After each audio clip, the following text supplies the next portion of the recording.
አበባን ለመቀማት አኮብኩባ ያለች አሞራ ብትኖር ሄርሜላ ናት። እንዴት እኮ ደስ እንዳላት የሰው ባል ለመቀማት በዚህ ልክ ማኮብኮብ ምን ይባላል?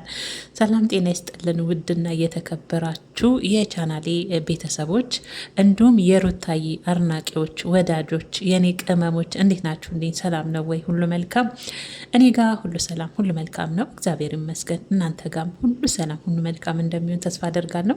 በያላችሁበትም የዓለም ዳርቻ ሰላማችሁ ጤናችሁ ብዝት ትርፍርፍ ይበልልኝ የኔ ምርጦች። ከምንም በላይ ያው ጤና ነው ለሰው ልጅ ትልቁ ብዬ ነው። በተለይ በስደት ያለን ጤናችንን እግዚአብሔር ይጠብቅልን፣ ጤናችንን ይስጠን ማለት ነው። እንግዲህ ዛሬ ያው ሄርሜላ አትጠይቁኝ እንዴት ደስ እንዳላት። በቃ የሰው ባል ለመቀማት አውኮክባ ያለች ሴት ብትኖር ሄርሜላ ናት። እንዴት ደስ እንዳላት ደግነቱ መጨረሻውን ማየቴ ደስ ብሎኛል። ግን ደስታዋ ላይ ብቻ ነው የቀረው፣ መሬት አልወረደም። ደስ የሚለው ነገር ማለት ነው። እንግዲህ ይሄንን ሀሳብ እንግዲህ ያመጡት ብሩክና አቤል ነበሩ። እነሱ መቼም የታወቁ ናቸው።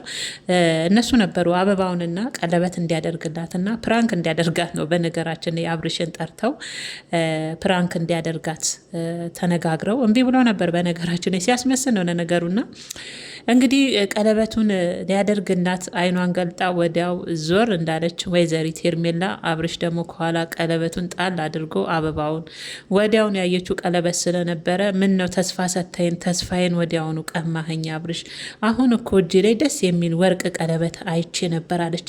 ግን ሄርሜላ የእውነት ቢያደርግልሽ ልትቀበይ ነበር? ደግነቱ ፕራንክ ሆነ እንጂ የእውነት ቀለበት ቢያደርግልሽ የሰው ባል ልቀሚ ነው?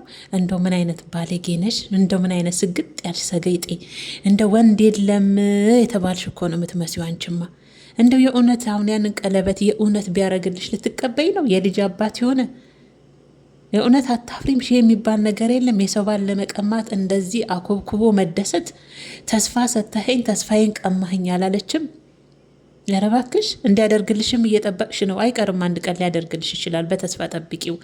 እንደው ምን አይነት ባለጌ ሴት ነሽ! የእውነት ገረመች። እንዴት ተስፋዬን ሰተ ተስፋዬን ነጠከኝ። አሁን እጅ ላይ እኮ የሚያምር ቀለበት አይቻለሁ። አበባ አይደለም ያየሁት፣ ልክ እንደዚች አበባ የምታምር አብርሽዬ። ተስፋዬ አሁን ተስፋ ሰተኸኝ እኮ ተስፋዬን ቀማኸኝ። ልታለቅስ ምንም አልቀራትም።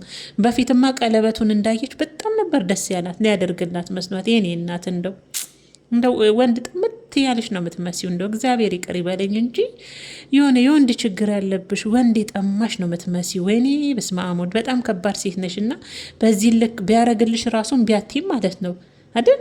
እምቢያቲም ቢያደርግልሽ። በዚህ አጋጣሚ ግን ፕራንክ መሆኑ ደስ ብሎኛል። እኔ በፊቱንም የአብርሽ የዛ የማይረቡ ጓደኞቹ ስራ እንደሆነ አይቻለሁ።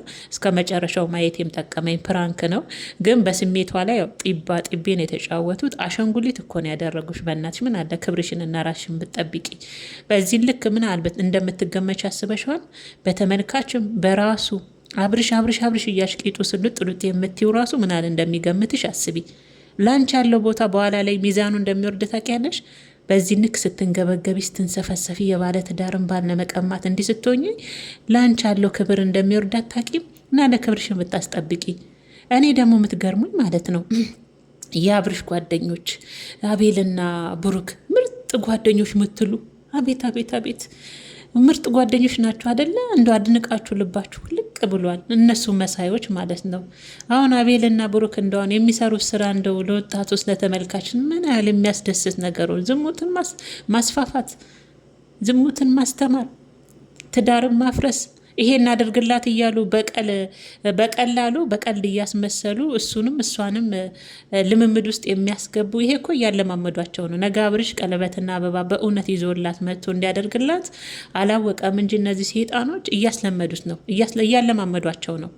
አላወቃችሁም። እናንተ ግን ምን አይነት ሰዎች ናቸው? እንደነዚህ አይነት ሰዎችን የምትደግፉ የምታደንቁ። እንደው ቢደነቅ ስንት የሚደነቅ ነገር በሞላበት ዩቱብ ቻናል ላይ አሁን እንደዚህ አይነት ስራ የምታደንቁ ልጆች በጣም ነው የምታሳፍሩት። የእውነቴን ነው የምላችሁ። ለማንኛውም ሄርሜላ ዛሬ እነ ብሩክ እነ አብርሽ ስሜትሽ ላይ ነው ጢባ ጢቤ የተጫወቱት። የእውነት በስሜትሽ ላይ የተጫወቱት። ምክንያቱም ደግሞ ያ እንዲሆን ያደረግሽው አንቺ ነሽ። አስበሽዋል? ራስሽን ያረከሽው አንቺ ነሽ። የእውነት ለአንቺ ያላቸው ሚዛን ራሱ በጣም ዝቅ እንደሚል ነው። ምክንያቱም በዚህ ልክ በቀላል ልትቀበይ ደስ አለሽ። ተስፋ ሰጥቶሽ ተስፋሽን ወዲያውኑ ነጠቀሽ አይደለ? ቀለበት ሊያደርግልሽ ያምርሻል፣ ነገ መኝኝ፣ መቼም አረግልሽም። እንደዚሁ ካጠገቡ አሸንጉሊት እንደሆንሽ ትኖሪያለሽ እንደዚሁ